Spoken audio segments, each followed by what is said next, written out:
Welcome again to the S.E.M podcast. Jack and Zach are here again, and we are joined from the great north, the great white north, the land of Canada, our friend Adam Payne. Adam? Yeah, we're gonna go with the long version, make it sound better, official. Great white. I like it. I clearly didn't do my homework. Forgive me for that. Adam, it's good to have you. What part of the world are you joining us from? So I'm in Calgary, Alberta right now. Okay, awesome. Well, Adam, I'm sure you've listened to the podcast. We didn't talk about it previously, but we talk about prior to the mission and your decision to serve, your reaction going to Scotland.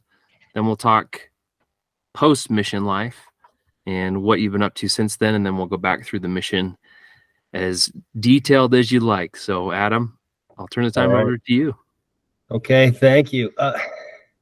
Yeah, guys, I just want to say that I really appreciate, the opportunity to come on. This is first podcast for me. It's pretty exciting. No one else has ever asked me for some reason. I don't have anything beneficial, but maybe there's something here.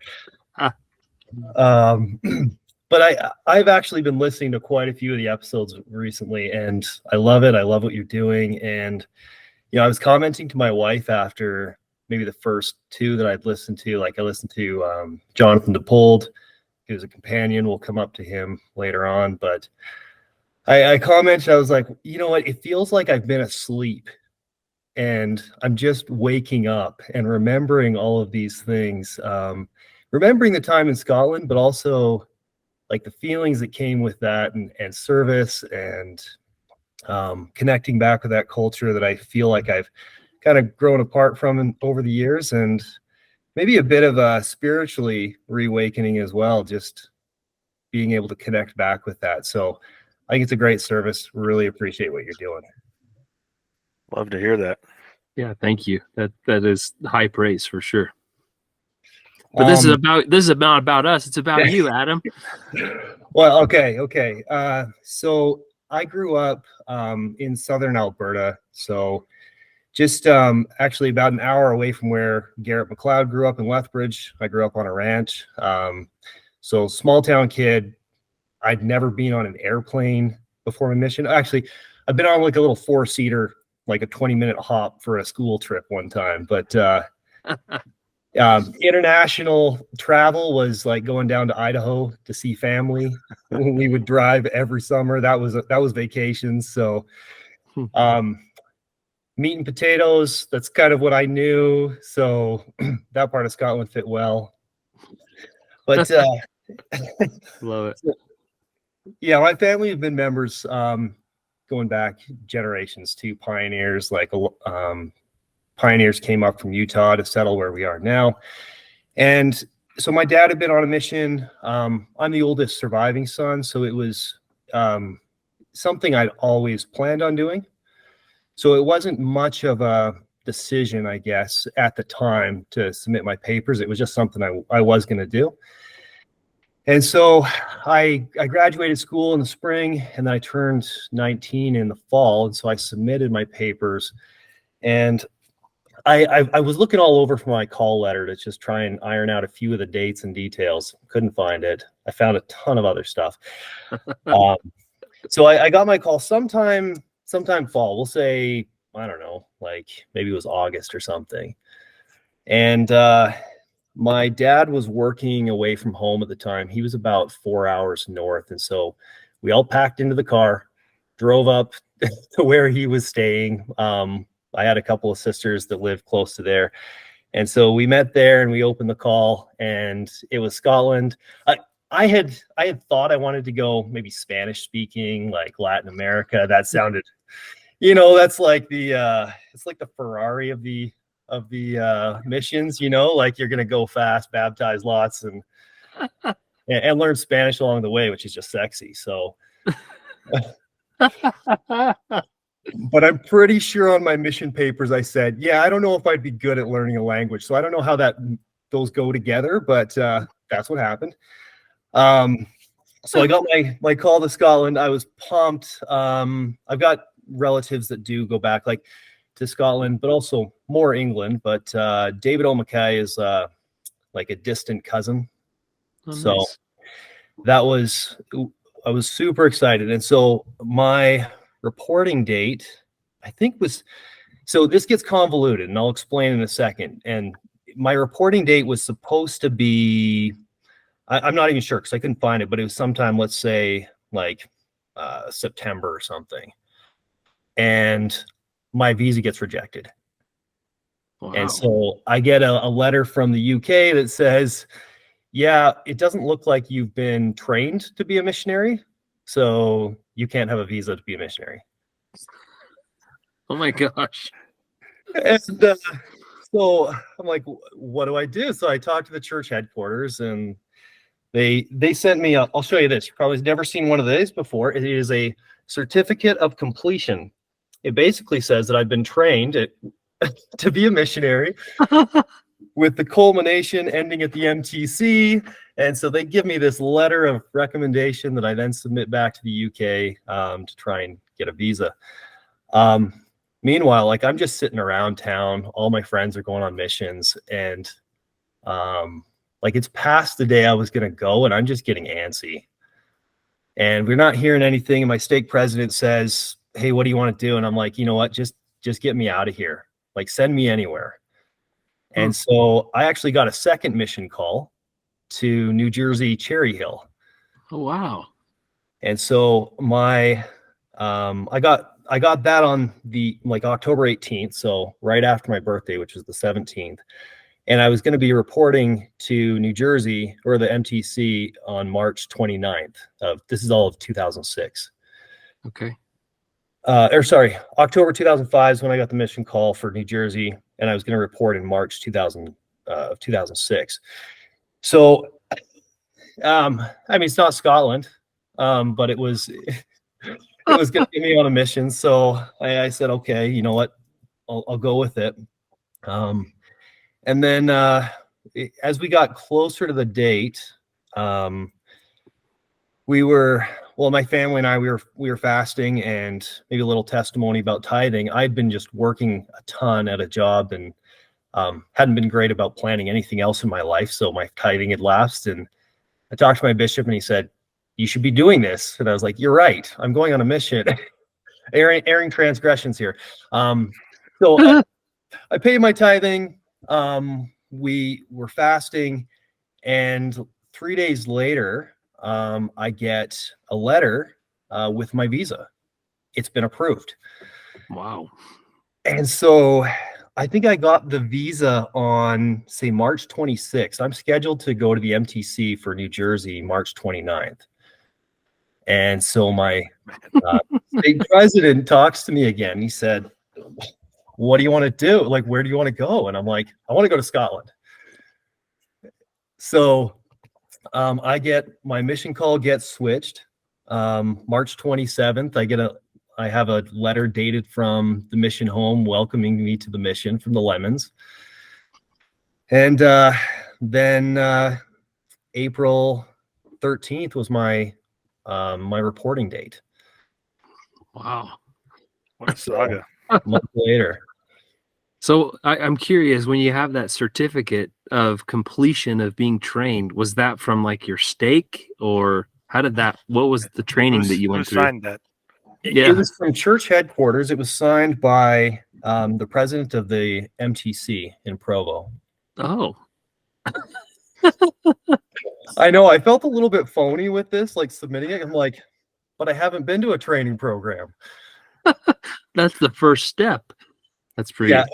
Reading it now with maybe a jaded older lens, I'm like, sure, in a certain light, you can read it a different way.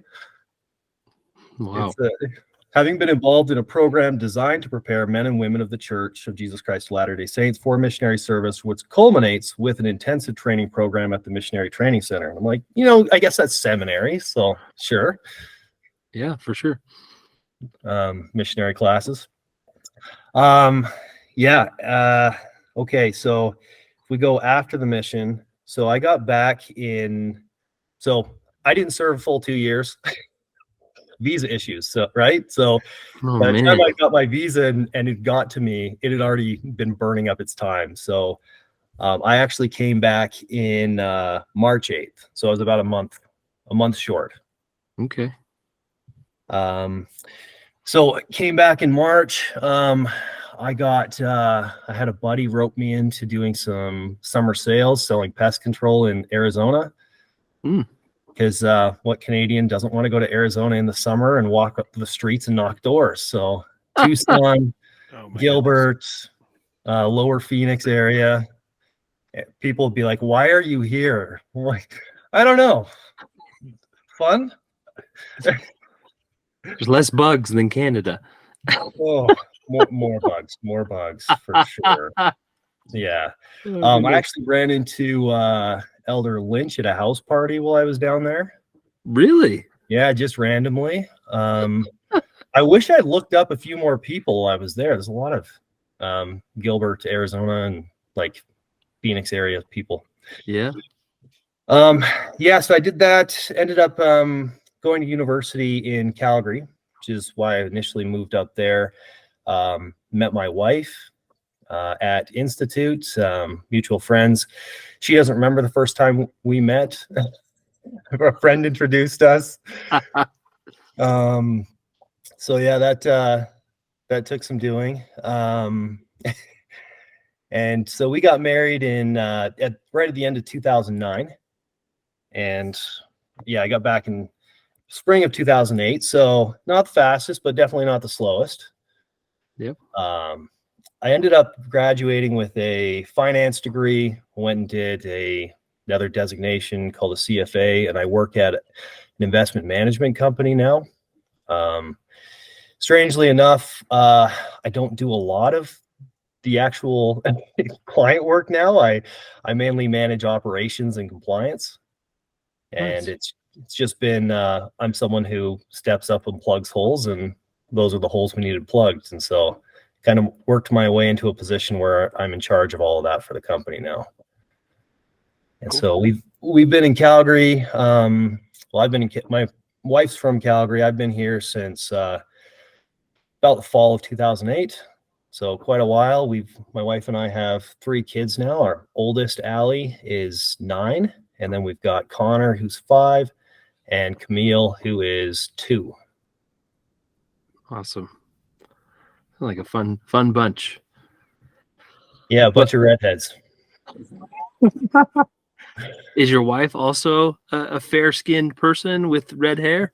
No, so her maiden name is Morrison. So they came from Scotland during the Highland clear out, and she's got dark brown hair, but there's enough Scottish in her that all of our kids have red hair.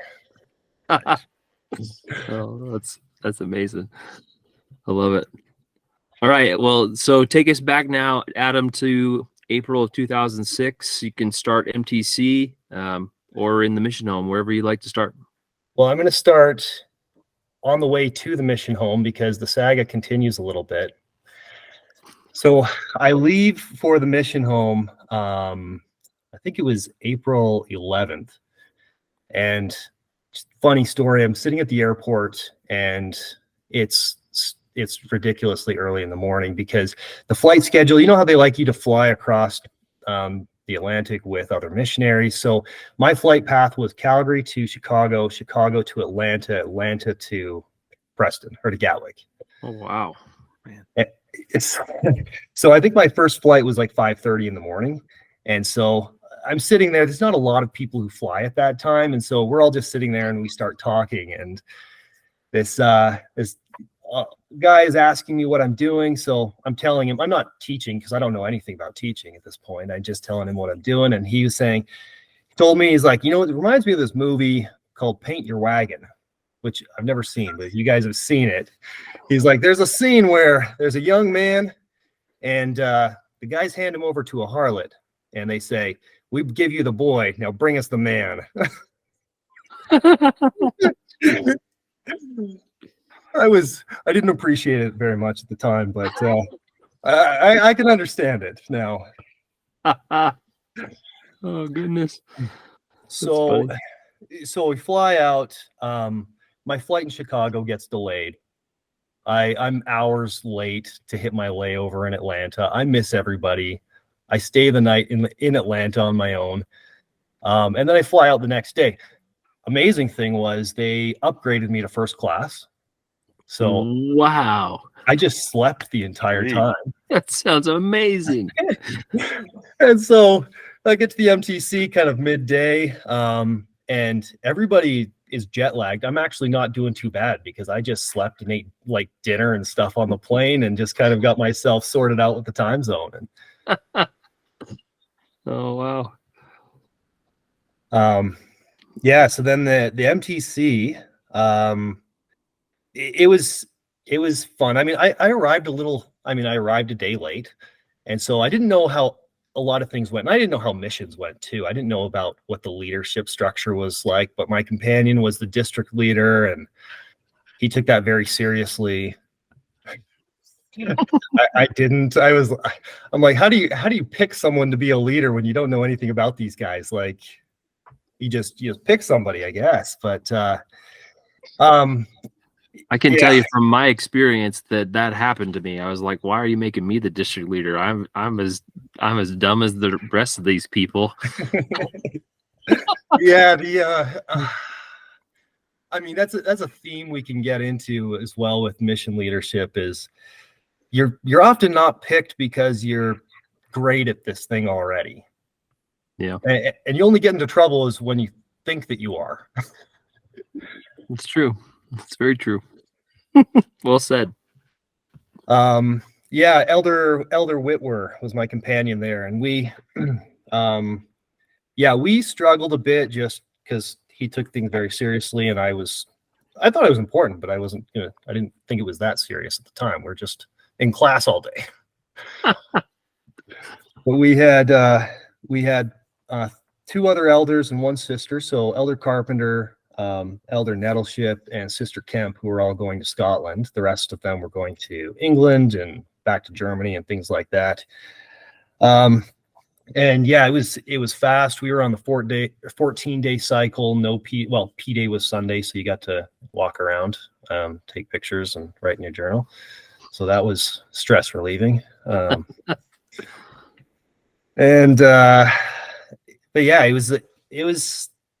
It was spiritual by the end of it. You're ready to get out. I called it spiritual prison by the end. It was good, but it was time to go. I had Elder Winwood get mad at me for drumming. I used to drum. I wouldn't say I'm a drummer now. It's been years, but I used to just tap on things like patterns and stuff. So I got reprimanded for that. So that was probably my first reprimand. Just like on a desk or something? Yeah, just desks, hymnals, whatever. Just just drumming your fingers. We went one funny story. We went knocking doors, street contacting while we were there, and we just split up with whoever. And I was with an elder from Germany who, I mean, it's crazy that they're trying to like learn English or deal with English and learn, and then they're going to go back and teach German. But we're going out, we're trying to talk to people, and he tries to stop somebody. He says, "Excuse me, do you have a few hours?" He just little concepts on so close. So close. So close. I love that though. I thought it was the funniest thing. And yeah, I listened to Elder Nettleship's episode, and I absolutely took a picture of the grass because it was you. It was April back home, and well, I mean, it's April everywhere, but back home it's still brown from winter. Like it's not like winter is not green. It is white or it's brown if the snow's gone. And I was just amazed that everything was so green. So yeah, I did that. Love it. And then we left and we took the train up, and I know Elder Nettleship was saying I seemed really giddy about riding the train. I probably was. I mean, first train ride. That was cool. What I wrote in my journal was that it smelled like pee. That was just a taste of what any alleyway in Scotland. Just a preview of public transport. Yeah, I'd get used to that smell. It would become a staple. Buses, yeah. Goodness. Yeah, so we did the state of the bed and breakfast. Doug Pullen and Jonathan DePold were the assistants at the time. So I think we were at the peak Pullen special for the tour around Edinburgh. Like all the facts everywhere. And honestly, I believed them all. Like, I mean, why not? Like, apparently these guys are assistants. That's important. And I don't know anything about Scotland. Like, I didn't even know if there was going to be like cars when I came in, to be frank. Like, I had no idea. And I got there and I'm like, okay, this is normal. Like, it's houses, cars, first world country. Great. We can work with this. But yeah, so I believed everything, forgot it all. So, but yeah, we hiked up Pratt's Hill, and that was a fun experience. It was good to be able to, dedicate the mission. And it's nice to have that moment of reflection before everything gets started. And when I got to the mission home, I met the Vreens, large, powerful people, as you both know. And I remember President Vreens giving me a hug and saying, "Elder, it's good to have you here. We know how hard it's been to get you." And with the SAG, I appreciated it just because, he knew what was going on and was happy that I was there. And so made me feel great. welcome and wanted. That's great. Wow. And so my trainer was Elder Pattenden. And yeah, so I'd had Chris Pattenden in the MTC. And so now we had Stuart training, and we went up to Glen Rothis. And Jack, sorry, I was listening to your episode today and looking at the timeline, and I think it was probably you left Parmenter there. Pattenden probably came in, and then I probably replaced Parmenter. Parmenter and I went on at the same time, so whoever came in after us whitewashed in, and then you replaced whoever. But yeah, pretty close time frame wise. It's true. Yeah, so I mean, ask me all the Glen Rothis questions, but I loved it. Like that little kingdom of Fife. The language is crazy. Like the hens and the kens and I felt like it took me a good week before I knew what people were saying. That's not too bad. Yeah, you're ahead of the curve for sure. Yeah. But great ward, great people. Like they loved the missionaries. They took care of us. They went out on teaches with us. Like I think about some of the stuff later in my mission with member work, and Glen Rothis was there. Like they were working on it. And yeah, so open. So that was my first introduction to the Scottish people, and it was fantastic. Yeah. Just some of the highlights, some of the people there. I was writing down, like Margaret McBain. Jack, did you ever go to her house? Yeah, I believe so. Like I think she used older to be lady every Wednesday, like old less active lady. Yeah. Yep. Yeah. So she used to smoke a lot, and I mean, I was immature and tormented her by hiding her lighters into her couch cushions. No way. I just stuff them all in when she would go out of the room to get us food. Felt like I was doing a service. Oh goodness. Yeah, that wasn't every week, and then I bet you played cribbage with Tom. Yeah. I love Tom. Yeah, Margaret was like, I wrote down in my journal, like she was like a grandmother to us. So she'd have us over, and then because I was new, she was asking like, "Hey, have you tried this Scottish food?" And I'd say no, and so she'd make it. So she made stovies, we had kippers, smoked salmon. Yeah, it was great. She even came out to church one time when we were there. Awesome.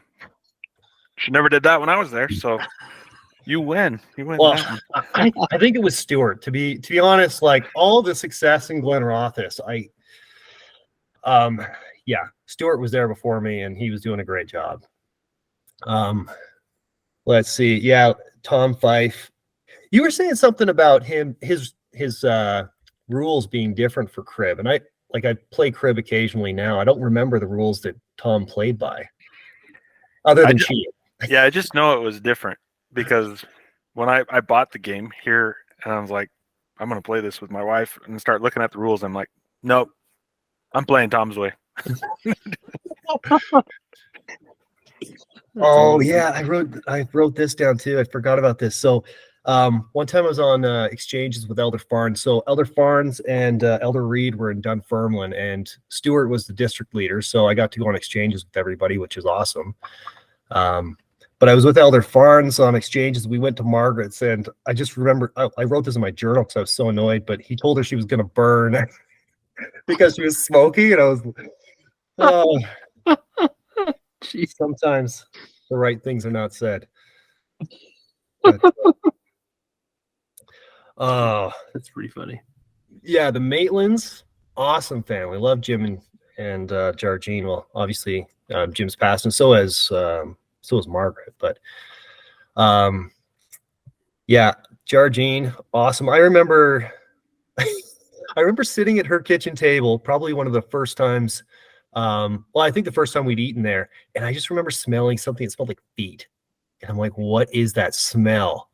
Like somebody's feet are bad. And then I realized later it's the malt vinegar. I had no idea that this stuff existed. Like the malt vinegar, the white pepper, and then the squash. Like those are staples, and they just seemed so foreign at the time. Man, it's true. It's very true, though. The first time you get a good whiff of malt vinegar, it's like, whew, what's that? Then you put it on your food, and you're like, yes, please. Yeah, yeah. You wouldn't replace that with white vinegar. That's for sure. No way. So from my group, Elder Nettleship ended up getting trained by Elder Briggs and Kirkcaldy. So we were in the same ward. So which is awesome. Yeah, so we got to see him, and we got to do things like sleepovers because we were planning for the ward the night before, and then it was P Day, and my companion was the district leader. So I'm sure Stuart would have only had approved sleepovers. Sure. I have the ability to say that because I was his companion as well. So yeah. But yeah, we stayed with the Kirkcaldy elders all the time, and none of us were district leaders. So ward planning. When you're in the same ward, it's got to be done. Yeah. I guess that's true. I did the same thing in Dunfermline. Yeah. Oh, wow. Well, we had the car, so we had to take them shopping and stuff on P days. So that you got to help out.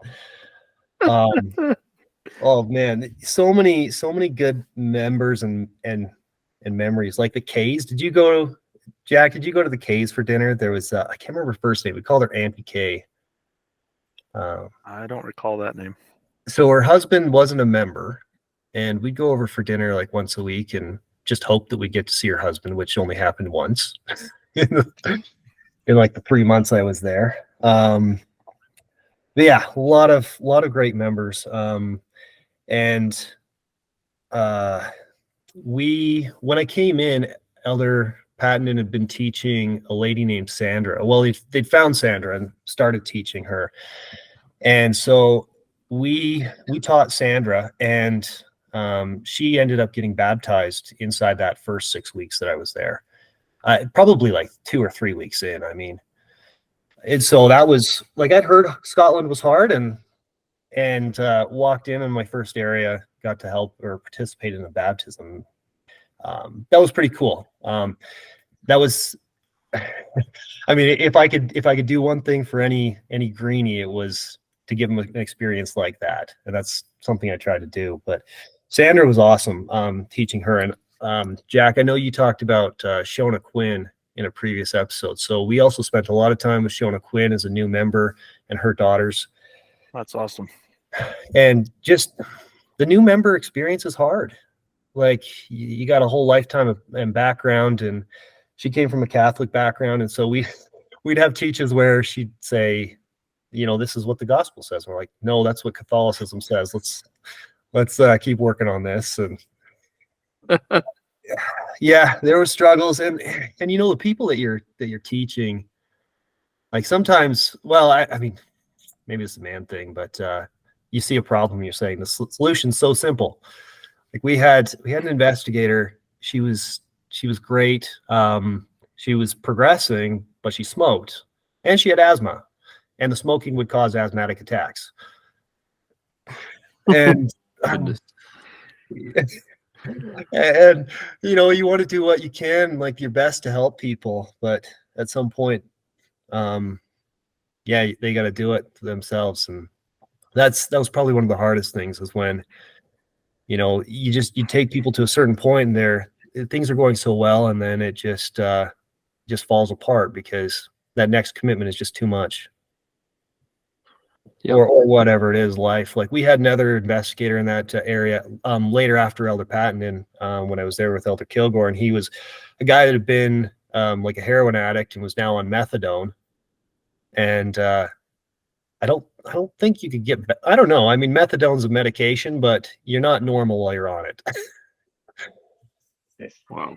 And so it's hard, like, because you can't live a normal life while you're on methadone. You're basically just a methadone addict now instead of a heroin. So, but great gospel discussions with that guy. Like when he was like William, when he was on, he was really on, and he was feeling the Spirit, and really cool that way. But you're not always on when you've got a disease like that. Yeah. Let's see. I got Elder Patton got to teach me how to drive in the UK, so that was great. Luckily, I already knew how to drive stick coming from a farm, so I only ground the gears a little bit in the little Corsa. But he definitely got mad at me for overtaking on the wrong side of the road, and he had to teach me how to parallel park, because small town, like when I took my driver's test, I don't think you could find two cars parked together on the road. Yeah. Like the parallel parking was like, okay, get as close to the curb as you can. So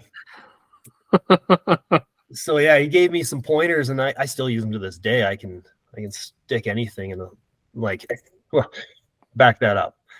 I can stick my SUV in almost any kind of parking spot at this point.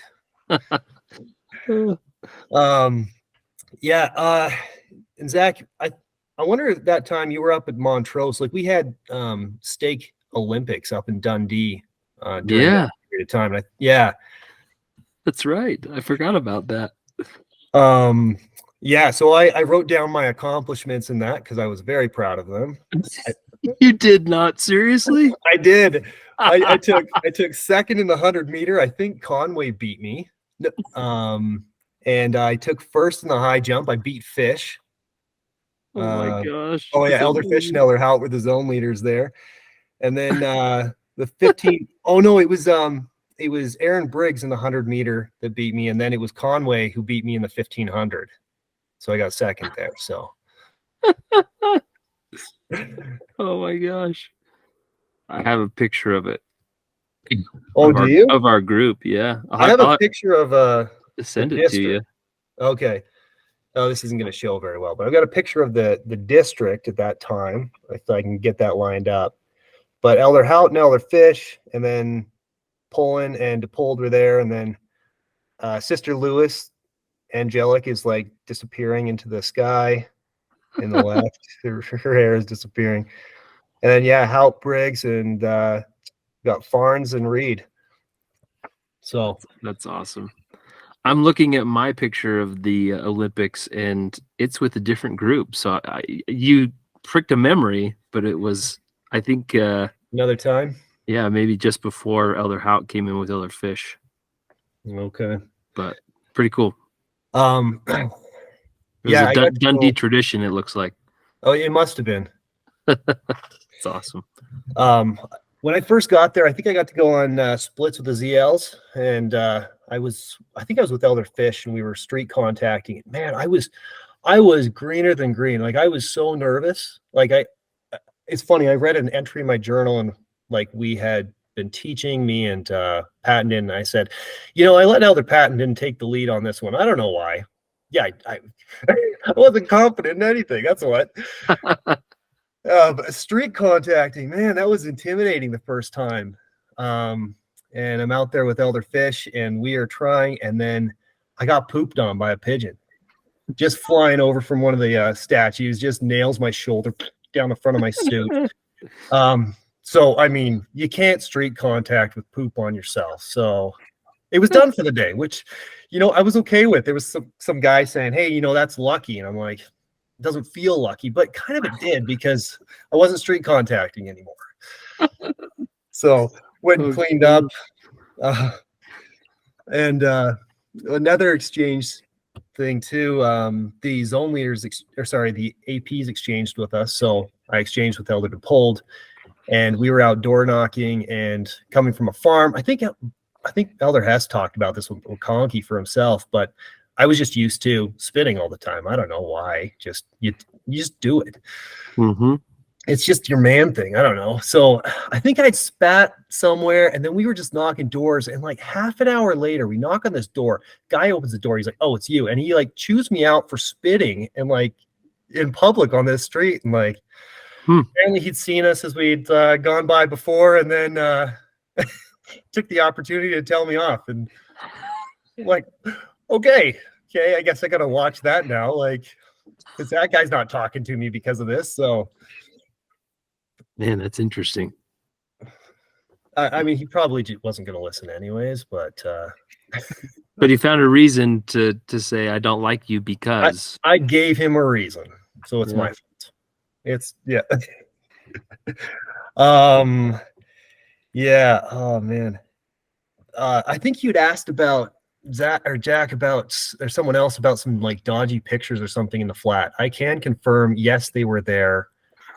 I think they were hidden away in the attic. Stuart showed me one day. That makes sense. I think it was just passed down in case we ever had to give up the flat so that we could like pull the stuff out again one time. It was part of the furnishings, like fully furnished, nice house, right? So. Oh, it's great. But I noticed, those are on the wall, and I actually never lived in that place. I found it, but I left, and I told like the assistants or zone leaders, was like, "Hey, you need to take care of this." Yeah, interesting. Yeah, they just got stashed. But yeah, that house was great. I mean, we had to mow the lawn and trim the hedge, so that took up some time on P-Day, but kind of cathartic, honestly. Nice. Love it. Yeah, so I was with Stuart for 6 weeks, and then we were going to serve another 6 weeks. We got a week into that, and Stuart got called away with the ZL shootout, emergency moves. Jeez, the ZL shootout. That's been my little word for it since it happened. I mean, I got a little inside knowledge on that one because Stuart told me about it when he got the phone call. But oh gosh, at the time, I was not ready for him to leave. I didn't want to be in charge of the area, like have to know everything, and didn't feel like I was ready. But I got Colin Kilgore next, and absolutely what I needed at that time. Colin came in, and he is he's got swagger. Like he's a confident man, and I was lacking confidence at that time. And I remember the fake it till you make it saying. I'd never heard that till that point. He told me that. He's like, and so that was it was great. I mean, different perspective, different way of doing missionary work. Hard worker as well, but we had a lot of fun. So we still hung out with the Kirkcaldy elders. At this time, it was Elder Guyman and Elder Briggs. Yeah. Love both those guys. And yeah, we kept seeing the same, talking to the same members. And a few things I forgot to write down. Dave Snedden. I don't know if you ever met him, Jack, but he was a less active in the ward and coolest guy. Like he had been doing judo for like decades, like black belt. Really cool stories. There was just some family circumstances that were keeping him away from the church, but I absolutely loved going and visiting with that guy. And oh yeah, a few other things. Glenn Rothis. So Colin and I, we found Billy Mackay, who I think Elder Nay ended up talking about having some issues with, but he was someone that we just contacted like right outside of our apartment because he lived like the next block over. So that was cool. I think we were there during the World Cup as well. So got to experience what that was like when you're walking down the street and sometimes people invite you to come in and watch the game, or the doors open, just kind of people are in and out of the house. And That was a unique experience. yeah, it was cool. There was, Glen Rothes is a small town, so there was a couple of repeats that we'd see on the streets. Like there was some repeat ladies that would get drunk at night, and we just always seemed to be walking around like the mall or whatever was in the area trying to contact our people for the day. And so there was one lady who found out I was Canadian. Oh, I would play the Canadian card all the time. Someone would say, "Oh, you Americans and Bush and Iraq and whatever it was," and I'd say, "Whoa, like I'm Canadian." Instantly changes. I would just use it to deflect, and then we keep moving, or we could talk to somebody. So this one lady, she's drunk. She finds out I'm Canadian and asks for my autograph. So I sign a pass along card for her. And then she asks if she can kiss me on the cheek. And I'm there with Elder Nettleship, and he turns to her and he says, "It's probably better if you don't." But Colin and I would see those ladies later and get catcalled, and Goodness. not stuff I was used to. President Fredericks came into the mission during that time, and I believe I wrote this down, so it's got to be true, that Colin and I were his first interviews ever. So if anybody had problems after that, I'm sorry. That was great. I loved having the interviews with both President Vreens and President Fredericks, and they always did their best to build you up and tell you were doing great, you were destined for great things, and I'm sure all of us are, as long as we keep working, right? So it's got to be true. And then moves call came, and I got moved to Glasgow, and I went to the Knightswood area. And I'd only heard bad things about Glasgow. And I moved there. Well, what was it? It would have been like October or something. Like we were just coming into winter. And we don't get a ton of rain in where I'm like up in Alberta. Like a lot of our moisture comes in the winter and snow. And so I don't like being rained on, and Glasgow in the winter was rain every day. Like we didn't have a car. We were walking or on the bus, and like you get soaked, and you'd come back and you change your clothes, and you go back out and you go to someone's house, like strip off as much as you could, hang it in their bathtub while you talk to them, and then put it all back on and head back out, and your shoes are sloshy. And luckily I didn't have one of the missionary coats. My brother-in-law had served in a climate that was wetter, and he just had like a mountaineering raincoat. It was blue, not dark blue. It was like a medium blue, and he's like, "No, use this. Don't use one of those missionary coats." And I remember getting some comments from people like, "I don't know if that's like conservative enough or whatever," but I didn't care. It kept me dry. Didn't have a BYU logo on it. That's why it wasn't conservative enough. Oh, is that it? Probably would have helped, right? I'm just kidding. Yep. Would have had no problems. Oh yeah. Thank you, so Jack. I was with Clint Smith, and he'd just been serving with Balak.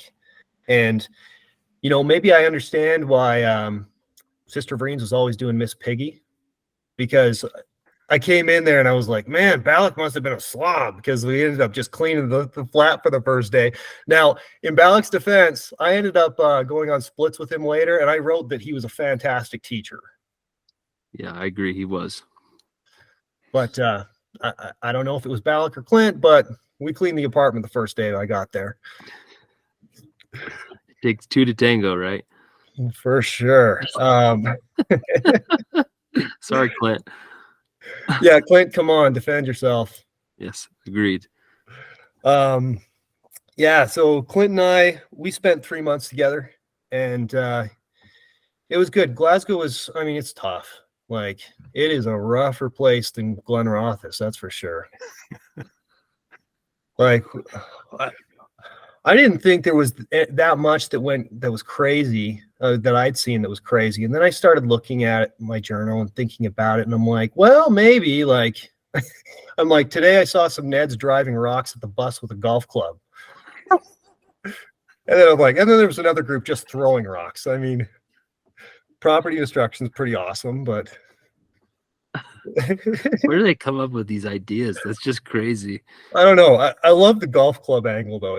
I really did like that. It is very creative. Yes. Yeah, and we covered Drum Chapel at the time, and we went out there to try on a less active member one day, and I wrote how it looked like the door had been stabbed with a knife like 20 times, just holes all over in it. And at one point we decided maybe we'd try knocking doors in Drum Chapel, and we go into this neighborhood, and the houses are maybe a little newer than the rest of them. And we get up to the first door, and we're like, this is not normal. The door was made of steel. It opened to the outside. So the hinges are like non-mess with hinges. Like, you couldn't just pop a pin, but they're on the outside of the door. Like, these were made not to be able to be kicked in. Oh my goodness. Yeah. So I think we left after that. We're like, okay, let's just not knock doors in Drum Chapel. We'll go and visit people if we find them, but too many weird experiences on the bus coming back and forth from there. And we also covered, like, our area also had some of the high-rise flats in it, and we'd go in there occasionally for, like, to meet with members or peoples, but there was always weird stuff happening around there. I think later on, I don't think it was with Clint, I think it was with Roy Peckham, who I served with later. We came across a guy outside one of those apartments, and he was inebriated, so, which was good, because he had, like, a big contusion on his head. He had blood, like, dried down his face. And I mean, you know how it is. People see the missionaries, and it's just magnet for the crazy. And he's like, hey, and calls us over, and we're like, hey, are you okay? And he's like, tells us about how some guy had come over and, like, banged on his door, and, like, he'd opened the door. The guy grabbed him with, like, a claw hammer, pulled him out, and beat him. And then he's like, and I'm going to kill him. He's like, if you read about this in the news tomorrow that some guy's dead, it's because I did it. And we're like, oh my gosh. Okay, don't tell us your name. We're not going to contact you. We're going to go this way. Oh man. Oh goodness. Just, oh yeah, just wild place. Like, I mean, like, you know, like, yeah, Glasgow Smile and the Glasgow Kiss. Yeah. We had great elders, though, in the area. We had Elder Stanley as our district leader, and I think Elder Barber and was training Elder Goodwin out in Dumbarton. I had another drunk lady who wanted to kiss me, so again, I used the pass along card deflection. And the ward there, like when I came in, it was tough. Like I think at the time the ward was, missionaries are here, they do their thing and we do our thing. And that's it's a tough way to live. Like coming from Glenrothes, where I think we had dinner appointments pretty frequently, probably most nights, probably the bulk of the nights. And then we went to Glasgow and it was like maybe once a week, just kind of a different experience. And you're not able to interact with the members as well in that kind of environment. And so it's interesting as we talk about, like, if you want to get into hammer time or member missionary work coming later on, my perspective is that like member missionary work is something that absolutely needed to happen and needed to move towards. Like I saw in my first area with Stuart was working well on it. I remember one time with Colin, we just got so fed up of chapping all day that we just sat down on the grass one day and we're like, okay, let's figure something else out. We just went home to do planning. And we're like, there's got to be something better we can do with our time than this. And in Glasgow, I mean, a lot of the people that we ended up teaching in the bigger centers were immigrants, African people, because they loved Jesus and they were willing to listen. They were humble. Mm-hmm. I remember one day in ward council, the bishop had said to me, like, hey, you need to be teaching more Scottish people. Like, I would love to, like, find me some, because like they're not talking to me. Oh gosh.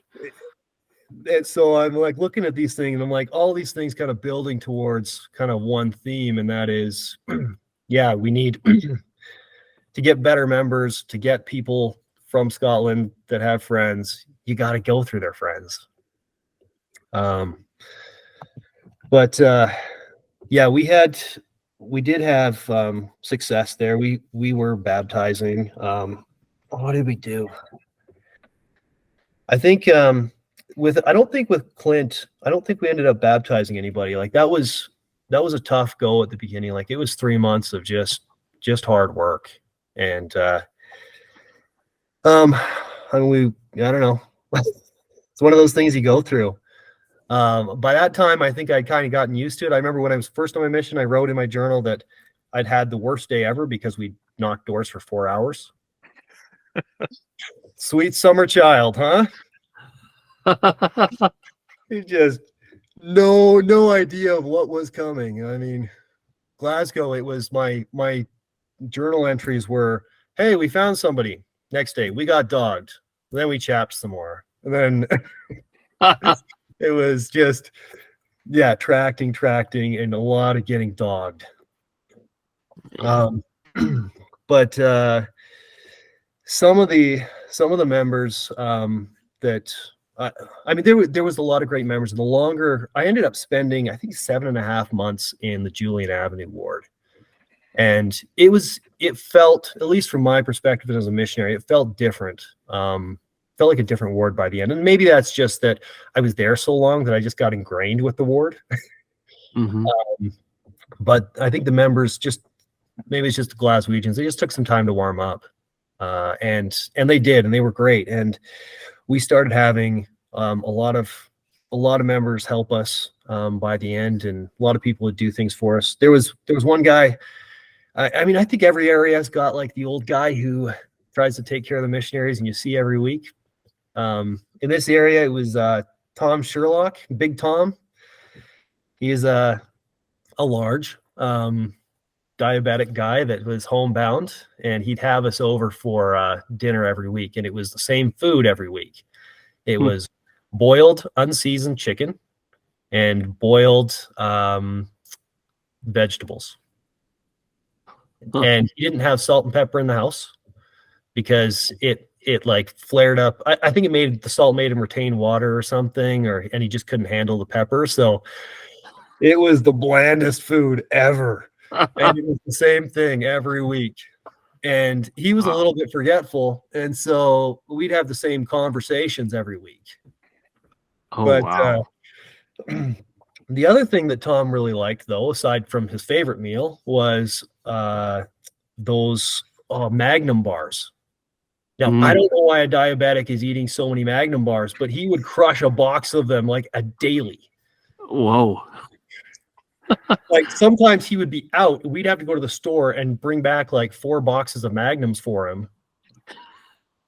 And I mean, I guess when you're at that point, maybe you just need something to hold on to that's great in your life. And his was Magnum bars. And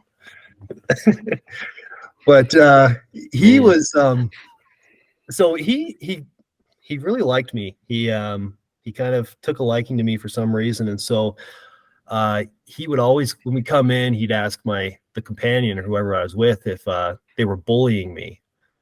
And so it kind of became this thing where if I said yes, he'd like grab their hand or their arm, and he's a strong guy, big, and he'd like pull them down. And he'd be like, "Kneel," and like pull them onto the ground.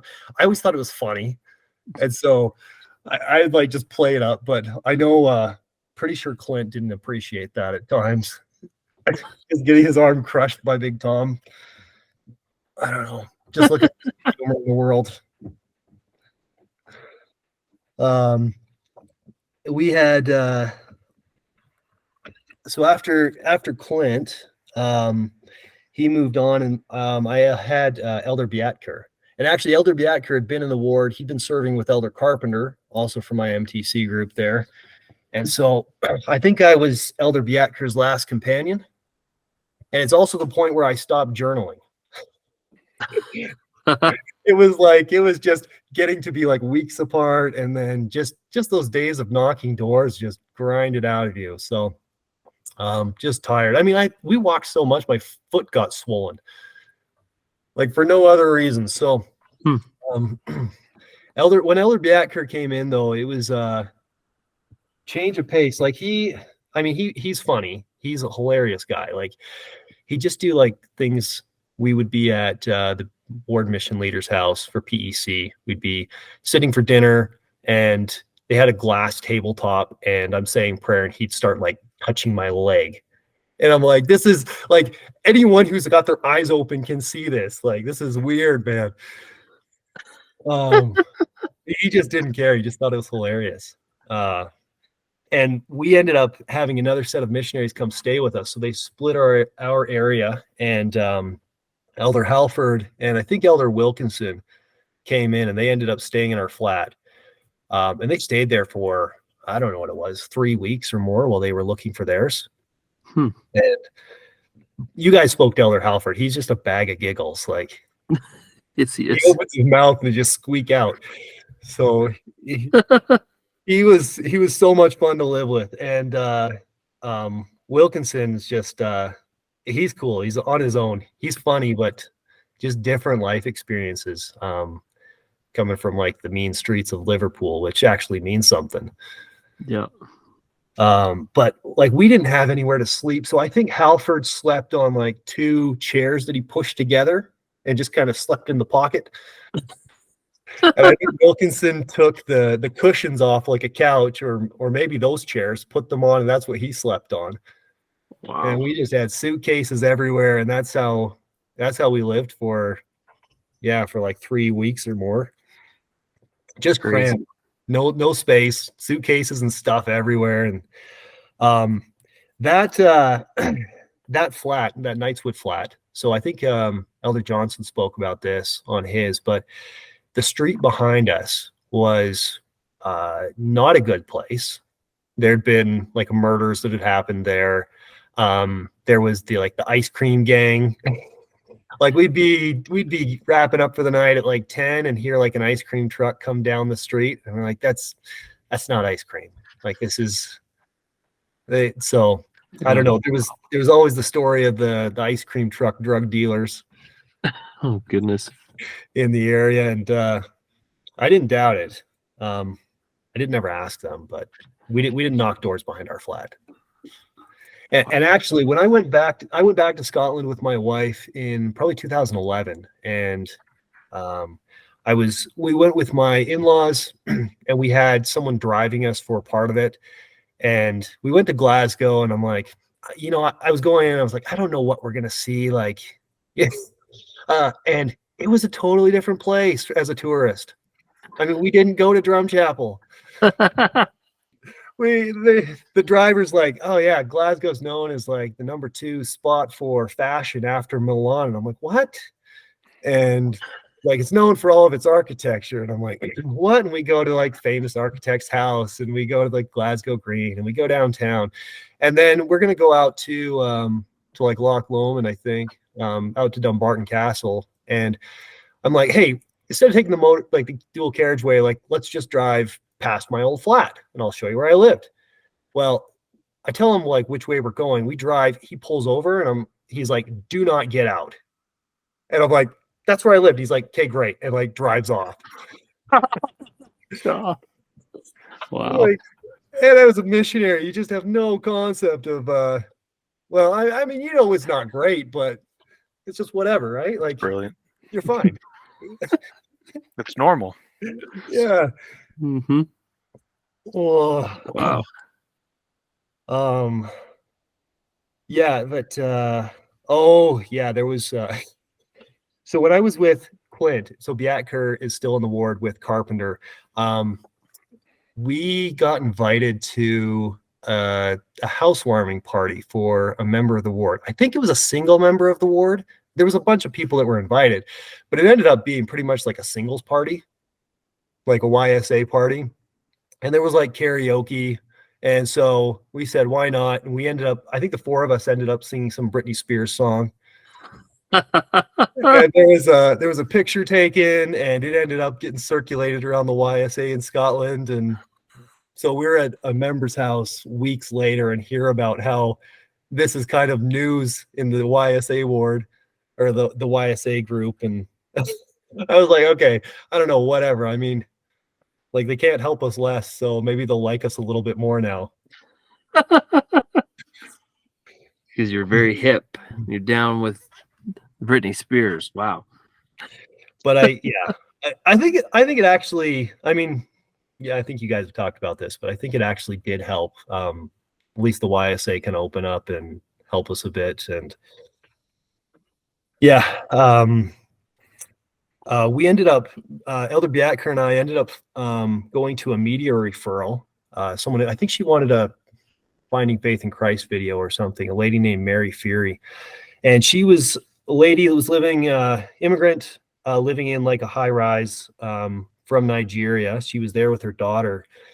And she's probably one of the only ones that I've gone from, like, initially met, teach a lesson the very first time, and powerful manifestation of the Spirit, and like all like that close together. Like, I guess she was the golden investigator, because we taught her. And I mean, her house was hot because she was from Africa. She just cranked the heat anyways, but then you'd start feeling the Spirit, and it was an oven in there. And Elder Biatker ended up going home, end of his mission, before she got baptized. And he ended up flying back over for the baptism, which was pretty cool. Wow. For the 2 of them. And so after Elder Biatker left, I trained. And so I trained Elder Roy Peckham. And I hope he doesn't mind me saying this. I mean, this is my experience. So what President said to me at the time when I was training, in the interview, he said, you know what? Like, I don't know. Roy isn't sure he wants to be here. And so I need you to help convince him to stay. Wow. And so I like, it's a pretty tall order. And, I had the realization that it probably wasn't going to be me that convinced him to stay. It was going to have to be the Spirit. And so we were blessed that we had Mary in our teaching pool at that time, because I think kind of his first day in Glasgow, I was able to take him, and we were able to teach Mary a discussion. And in his first 6 weeks, we were able to baptize her and her daughter and take them through that process, kind of like I had. And being able to feel the Spirit so powerfully with someone who's so interested and invested. I mean, Roy's great, and maybe he would have come to that realization on his own, but I'm just glad that experience was available for him. to help him out. That's Roy, really yeah, cool though, man. yeah, Roy is an awesome guy too. So definitely someone you got to have on. I know he's been mentioned before, from California. I didn't know that he hadn't cut his hair when he got to the MTC. That's hilarious. That was quite a story. But yeah, he was smart. He'd gone to university before he came out. I'm just a dumb country kid. And so he would be telling me about things back home, and I have no idea what was going on. But he'd also do some weird stuff. Like he ate baked potatoes for like every lunch for probably 3 weeks straight. Like I think he just bought like an 8-pound bag of potatoes, would throw it in the microwave, and that was lunch. I mean, we ate garbage anyways, right? Like just like rice and dump some sauce on top of it. Was like a pretty standard meal, but he had a potato stage. That's what happened. That's amazing. But yeah, he was great. I love serving with Roy. Super funny. And we ended up baptizing, so both Mary and her daughter Lynn, and then there was also another lady that was the wife of a member that had moved into the ward.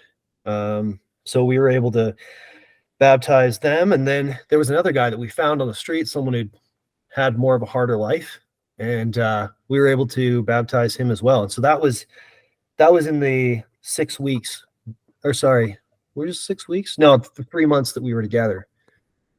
And so the Glasgow I'd experienced in the first 3 months, I felt like we were able to show him something that was a little bit better. It's still Glasgow. It still rained all day, every day, which is the worst.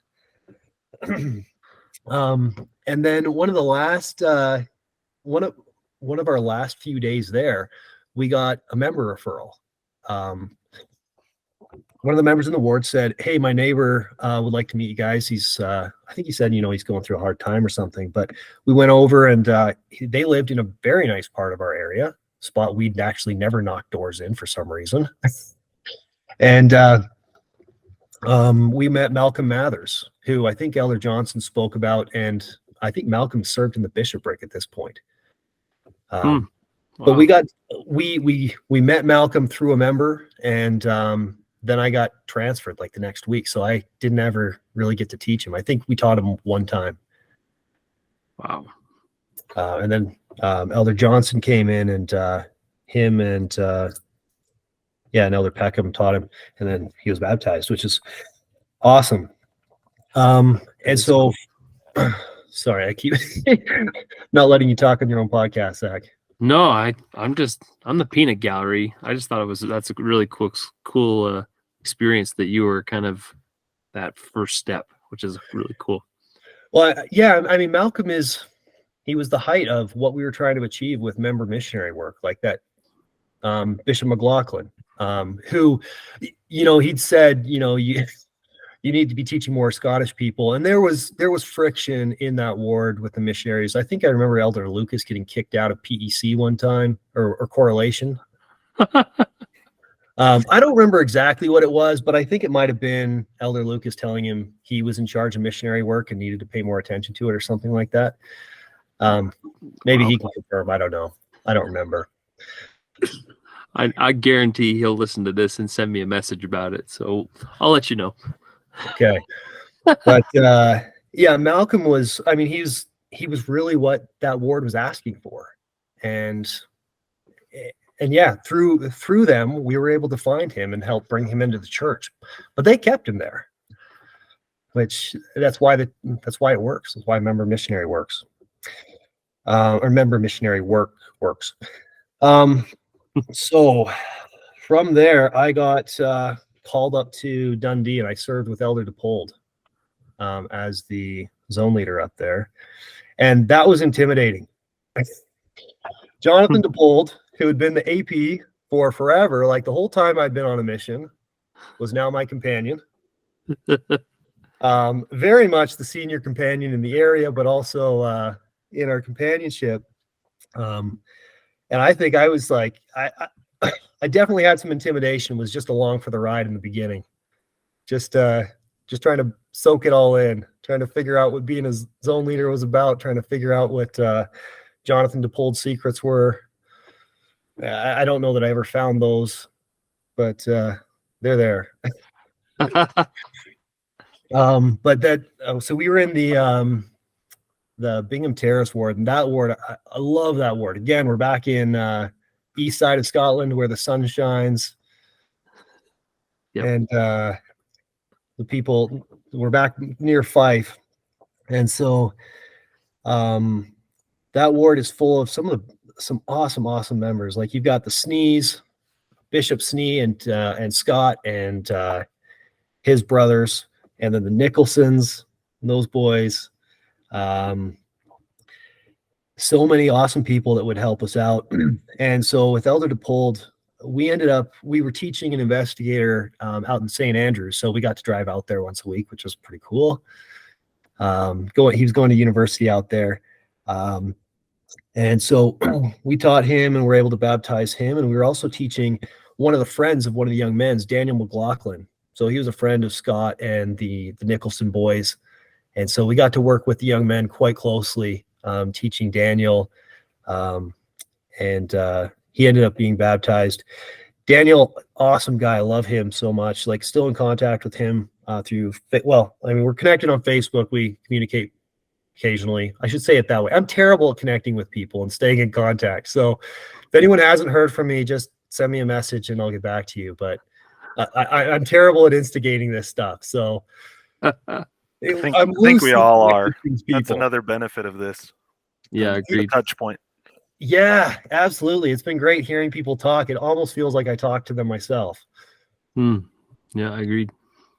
But yeah, we got to teach Daniel McLaughlin. We were also teaching Daniel Adams, who was a member. Sorry, he was the son of a former member. So we were able to baptize him, and then we were also able to work with his mom, and I think she ended up getting baptized and coming back into the church as well. So a lot of cool experiences there.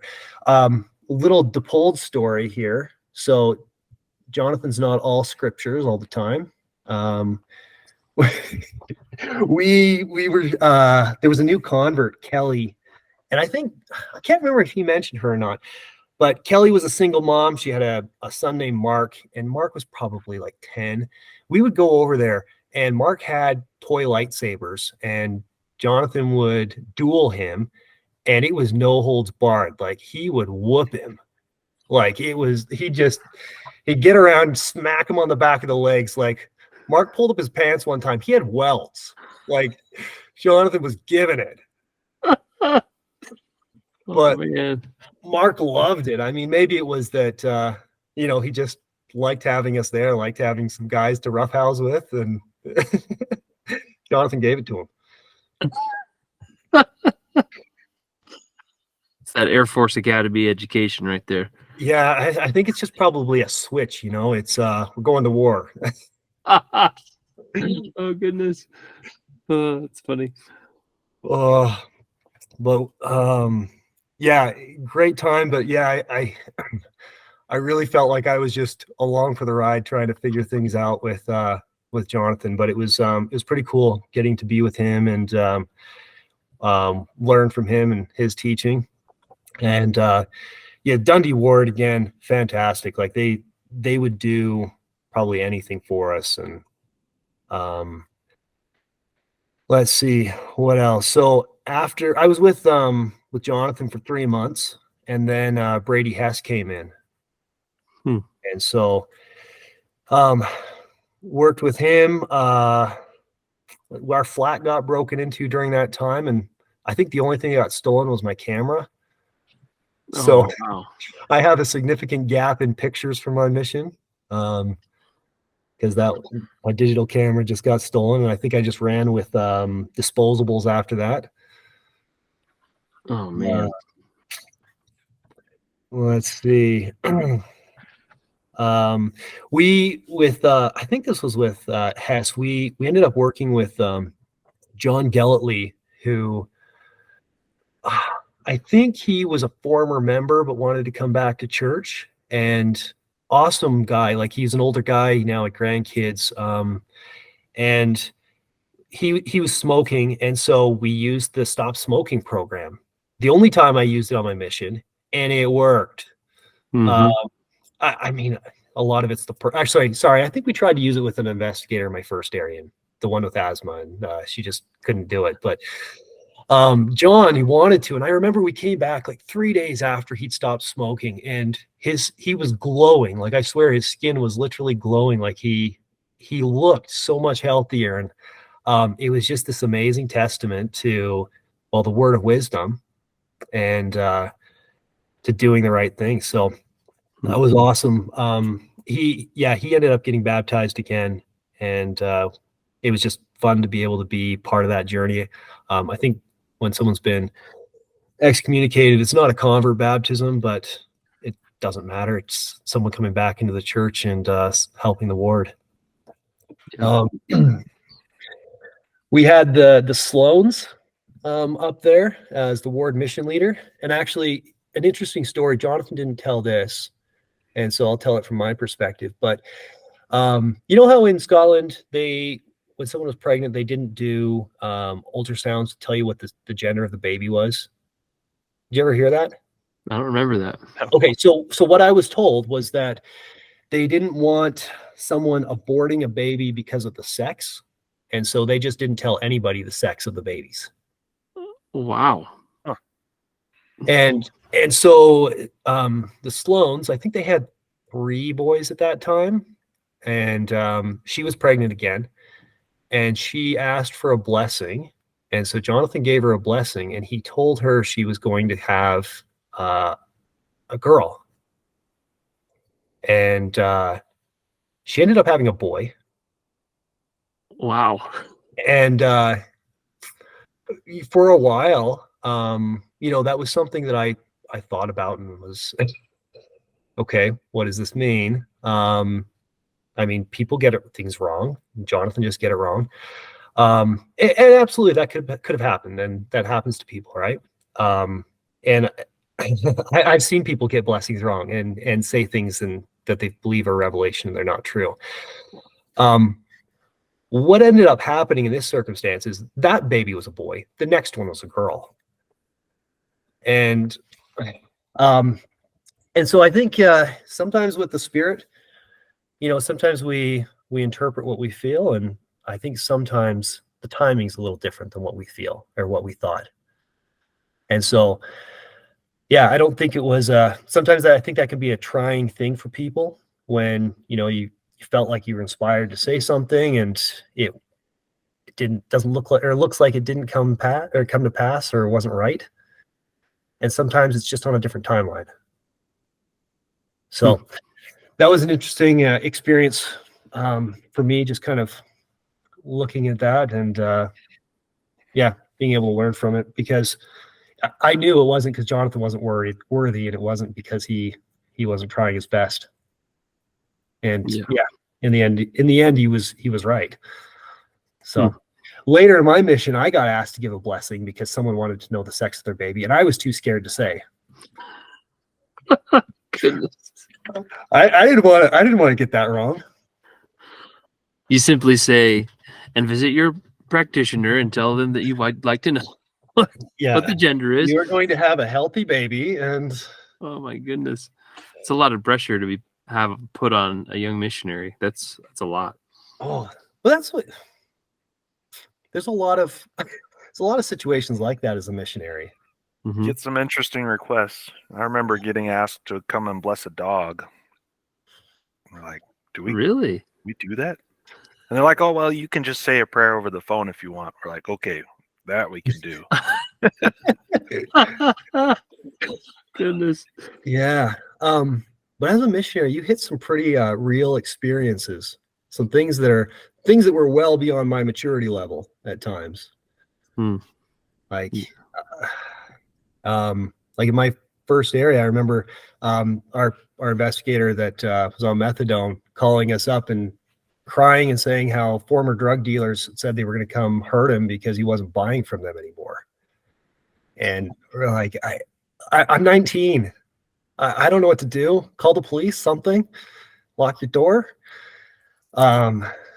Yeah, having another missionary, like we had another investigator, another area call us with something similar. Like they said they'd been threatened by somebody, and we're like, we'll call a member and see if you can hang out there for a while. Like, again, I'm 20 at this point. Like, Yeah.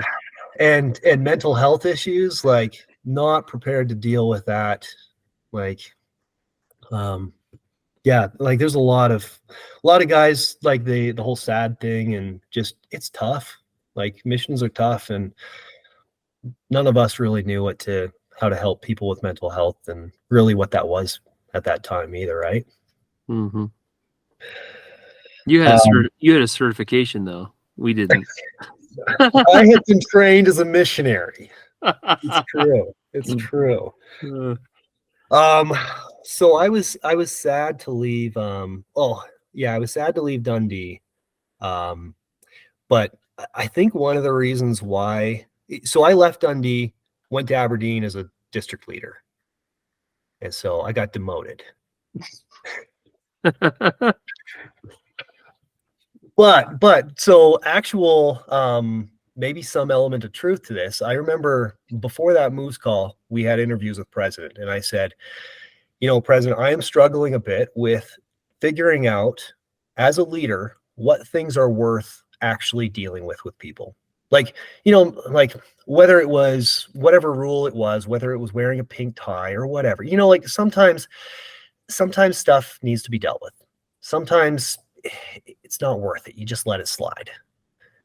And I hold myself to a higher standard more often than I do other people, and I expect more of myself. And so sometimes that can be a struggle when you're like, okay, how far do I go with this? Like, yes, I would follow these rules, but anyway, so I'd had that conversation with him, and I think that's one of the reasons why I wasn't his own leader, which was fine. I didn't feel bad about that, but it was especially with all of some of the changes that were coming in the mission and very strict obedience. I think some of that was necessary, and maybe I just wasn't the right person in that role for it at that time, which is fine. So I went up to Aberdeen as a district leader, and I was serving with Elder Briggs. It was I love Elder Briggs. Good times. I can show you a couple of pictures because I now have a disposable camera with pictures. So there we are. We got some cowboy hats from a member's house, I think. So dressing up. Here's Elder Briggs looking very, very sullen, if you can see his face. Let me see if I can get the glare off of that. It's a good one. So Elder Briggs and I were in Aberdeen in the Bridget-on ward, and again, great ward. I'm talking way too much, guys. I'm sorry. Doing fine. Yeah, sorry. There was one quote I wanted to say that I'd heard recently, which is Elder Oaks said recently that being a parent, and I would say being a leader, is high love, high expectations. And I think it's a balance. You got to have both. Like you guys both have kids. You know what that's like. If you have just high expectations and no love, well, you're not going to have a relationship for long. If you have high love and no expectations, you're just handicapping your child. So I think it's something that always had to be kept in balance. And I know people talk about hammer time, and there was times when you take a good thing too far, and maybe some of the times there wasn't enough love when there was the high expectations. But sorry, back to Bridget Dawn. Aaron and I think I sent him home too. Yeah, we had a good time. I love Aaron. Very, very proper. He's got such a proper English accent. And I can't remember again because I'd stopped journaling at this point. I think I was just preparing for district leader meetings all the time or something. I don't know. That's my excuse. Like I've got study notes. I just don't have personal journals. But in Aberdeen, we baptized people again. Like we had success there. I had one story here from up there when I was with Elder Briggs. I think we went out to Inverness. It must have been for a zone conference or something. I think Peacock was still a zone leader at this point. Okay. Zach, you would have gone home. Mm-hmm. But we're out of the Inverness Chapel, and Peacock says, "Hey, let's go down and see the General's Well." I don't know if you guys ever went and saw that, but if you are at the chapel in Inverness and you head down the river or head upstream on the river, there's this little spot, and I know this isn't going to look very good, but I've got a picture of Elder Peacock here. That is the General's Well, and it's just a spring that empties into the river, and there's this spoon and this plaque that talks about this general who used to go and drink the water there every day, and he swore that was his long life. And I was there with Peacock and Sister Wellington and her companion, who maybe was Sister Stoker at the time. Anyway, so Peacock's like, "Yeah, you got to try this. You got to try this." And so he like picks up a spoon, drinks some. He hands it to me. I drink some. He gives it to the sisters. They do it. And then he says, "Wait, you didn't drink that, did you?" And they're like, "Yeah." And he said, "Why? There's a sign here. It says not potable. Don't drink it." They're like, "What?" But you drank it. He said, "No, I didn't. I spat it out when you weren't looking. You're not supposed to drink this water." And they started they were hysterical. And then he brought it back around and told him, yeah, you're fine. Like I drank it too. That sounds like Beaky. Oh goodness. Hilarious guy. I love that guy. Yeah, so I served with Elder Briggs for 6 weeks, and then I trained again, and went down to. I trained Elder Mike Wonderly. Went down to the mission home to pick him up, and it was a large group, so all the trainers were over at the chapel. We ended up doing the sorting there. And we were watching the mission home and saw the missionaries come out. And I saw this one missionary, and he seemed like he was more energetic and lively than the others, and playing around. And I said to O'Brien, I think, who was the AP at the time, I said, I want to try and train him. And he's like, "Oh, well, we'll see." Anyways, ended up training him. That was Mike. And O'Brien swears that they had already assigned it before I'd said that. But so another greenie, and just figured I'd try and we just work hard. We just work hard, and hopefully the Spirit would give him what he needed. He was also struggling. He wanted to go home, and that was really tough. And he didn't end up making the 6 weeks. He went home after 5 weeks. But again, mental health, like he was suffering with some mental health challenges. And that's one regret I have, is I just was not in a position to support him. I just didn't know what he needed. I was going through a study journal, and I found a page where I'd written down a whole bunch of scriptures about, forgetting yourself and going to work, and like you've been called, and I was gonna convince him with scripture to stay. But yeah.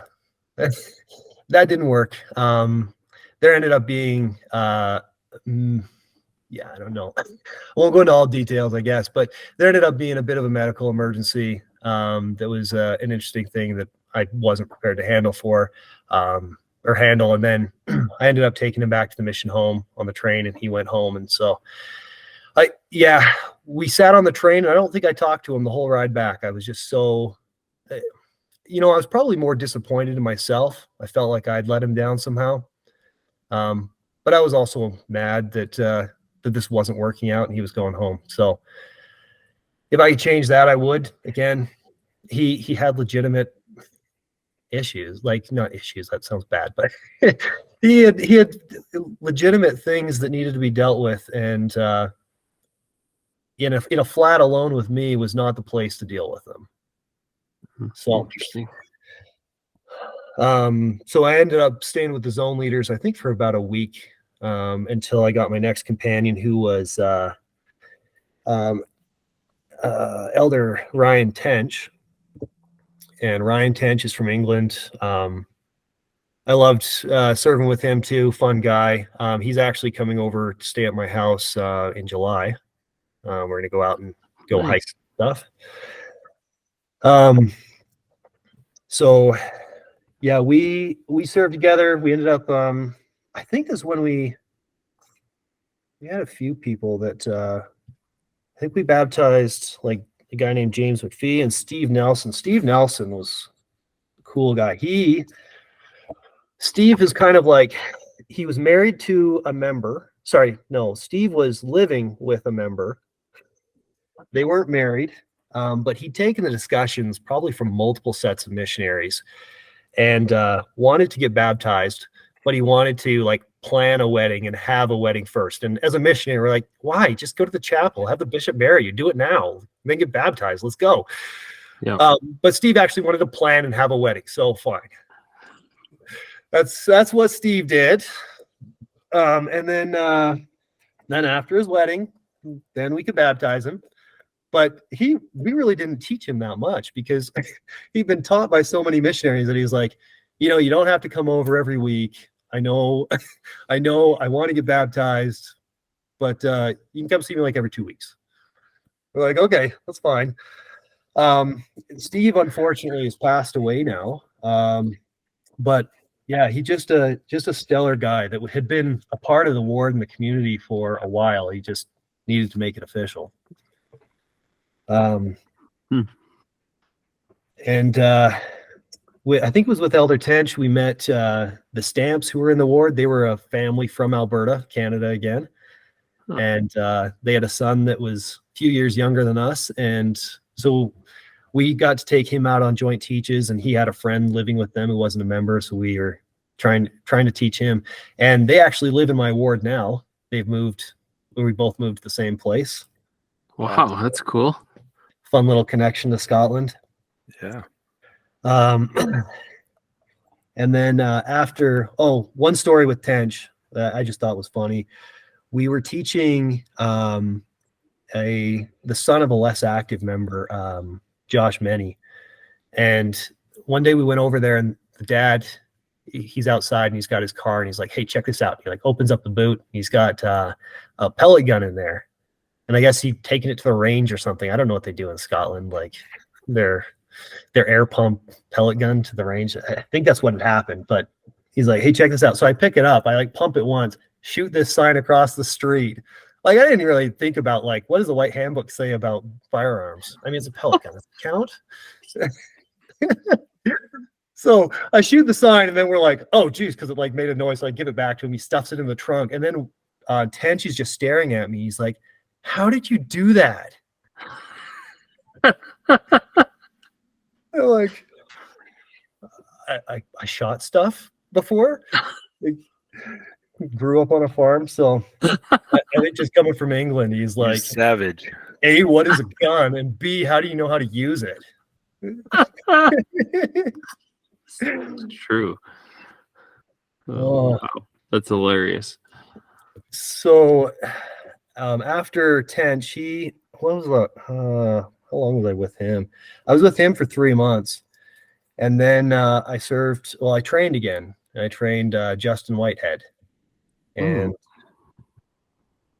yeah, I was with Justin for 3 weeks. And he's a kind man. He called me out on when I wasn't being Christ-like enough, something I needed to hear and probably needed to hear earlier in my mission. When you get rejected so often and you just find ways to cope, and whether that's like someone says you're walking down the street and try to talk to someone and they say like get off, or like and I don't know, I got into a habit of just like being like, oh, what an idiot or something, just name calling. And so my greenie calls me out on it. And, that's it's not very Christ-like. And I'm like, pause. And I'm like, you know what? You're right. You're absolutely right. I'll work on that. Yeah, he was green. He was probably as green as I was when I came out. And so after 6 weeks, I mean, you probably have the basics down, but I think if you stay with a trainer longer than that, maybe some relationships aren't like this, but I think if you stay longer than that, it's probably just time to hop out of the nest and fly. Like for me, like being with Colin second was huge, and I needed that to then not rely on somebody so much. So I think for Justin, it was probably at the end of our 3 months, it was time for him to find a new companion as well. I think I'd probably given him all I could. And then because of my weird visa issues, I had 2 weeks left. And so President called me down to the mission home, and I served with Elder Stringfellow, Elder Coford, and Elder Lucas for 2 weeks. And I know Elder Lucas didn't mention me, and that's fine. I have the receipts to prove it. There's the 4 of us together. And actually, on my official kind of companionship thing from the mission, it doesn't even have Elder Lucas on there. So I don't know. Was he just coming in to replace somebody? Well, none of those guys were going home. Oh, I guess that makes sense, huh? I was Interesting. the only one, so I think they served as a tripanionship for a while. They were probably about 3 months behind me going home. So I don't know. Yeah, but I think President, it's kind of funny, but I think he thought it was, or said it was, I'd worked hard and maybe it was a bit of a reward, but to come down to the mission home. But that meant that on P days, he was like, hey, take the car, go explore Scotland. And so we literally toured the Highlands on a P day, and Elder Lucas just bombed through them, driving insanely fast. We went up to like Loch Ness, and we went and looked at castles and ruins and all sorts of stuff. Wow. Cool. So that was a fun, interesting way to end the mission. I got to be there for a new group of missionaries coming in. And yeah. So that was the mission. Amazing. You Sorry, quite I talked a long time. No, you had a great group of companions and missionaries you served around. I mean, I loved the recall that you had of names everywhere you went. Like you did your homework. I did homework. I had terrible memory, but like I have stuff written down and I looked it up, and I've got all sorts of directories from the mission. I love it. Well, Adam, do you have any specific memories? I mean, I know your time was brief with President and Sister Vreens, but any specific memories of them or the Fredericks? Yeah, like the biggest one with the Vreens was when I got to the mission home, and just that initial impression. And then I mean, I never did anything to make President Vreens mad at me. So I didn't get to experience that side of him. So I got the nice side at interviews where he pumped me up and told me I was going to be a leader and do great things. And I believed him every word. And just the love that they had for us. And of course, everyone says it, and it's what I wrote down as well, is Sister Fredericks and her Miss Piggy outfit. And yes, Sister Vreens' pig is very, very easily recalled. It made a big impression on all of us. And then President Fredericks, I love him. I remember watching things change in the mission as there was just a desire and a willingness to try new things, to explore things. Some people have mentioned them, but things like, what happens if we don't have missionaries all over the island? What happens if we concentrate them? And so when I was in Julian Avenue, we went from 4 elders to 8. Hmm.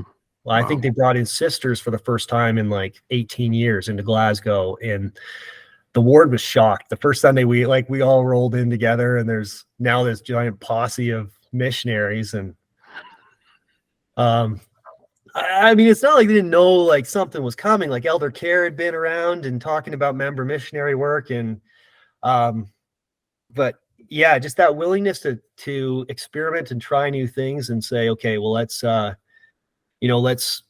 put more people where there's more people. Let's allocate resources like cars differently. Like, I know it was annoying for people, and in Aberdeen, did I have a car? I think I did have a car for part of it anyways. I don't know.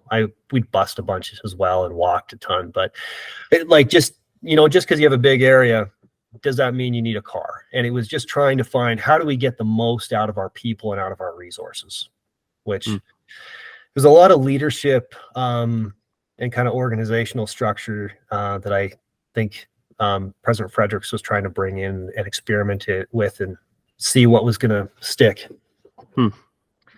Very interesting. Well, Adam, like I said, you got a great list of companions. You've mentioned some great missionaries that we've yet to talk to. Is there anyone else that you can think of that we need to put on our hunting list to get on the podcast in the future? You know what? There's so many great guys. So any of the ones I mentioned, Sister Kemp. We're talking to her on Sunday. Okay. As we're sitting here. Okay. Sister Wellington and Sister Stoker. Also like Brett McCullers. Yeah. Elder Lynch. I know some of these guys are requested, like, and you said you're working on it, but obviously you're talking to Stuart and Elder Guyman. If you could trying to get in touch with Stuart, he's a hard guy to track down. He came and visited me once here in Canada, and I went and saw him in London since my mission. But oh, cool! I haven't talked to him for a little bit. He may have done that visit to you before he came down, or maybe vice versa, because he visited Utah as well, and we ran around and did some crazy things with Brandon King, and I can't remember who else was with us. But nonetheless, I mean, he did visit us in Utah when he came over. So, but I have not had contact with him since. So if you have connection, we'd love to have him on the podcast, and I'd love to hear his side of our companionship. Well, I've got one that maybe will push him over the edge. So I would write down quotes that people said in my study journal, or just, they're in talk, or they're giving a talk and they say something funny, and I just write it down. And so I have one from Elder Patton, and he said, "Man, I want to be a queen." And now he's been in Queen. That's right. Oh man. But well, Adam, Elder Lynch. I mean, you've had Brady Cassidy. He's one that I've been in touch with, and he will be on in the future for sure. Elder Hubner from Germany. He'd be awesome to talk to. And Brad Stringfellow. Okay. All great ones, and I'm going to assure you that we'll get in touch with him without a doubt. It's just a matter of when at this point in time. So, well, Adam, thank you again for taking time with us tonight. We had so much fun just listening and sharing commonalities, and obviously we crossed paths few times in my time, but we have common missionaries that we served with and served around. So thank you for coming and sharing your experience. We've really enjoyed it. I really appreciate it, guys. All right, Adam. Well, we love you. Thank you for being our brother in Scotland, and we'll certainly be in touch more. All right. All right. Love you too. All right, brother. Cheerio. Bye. Bye.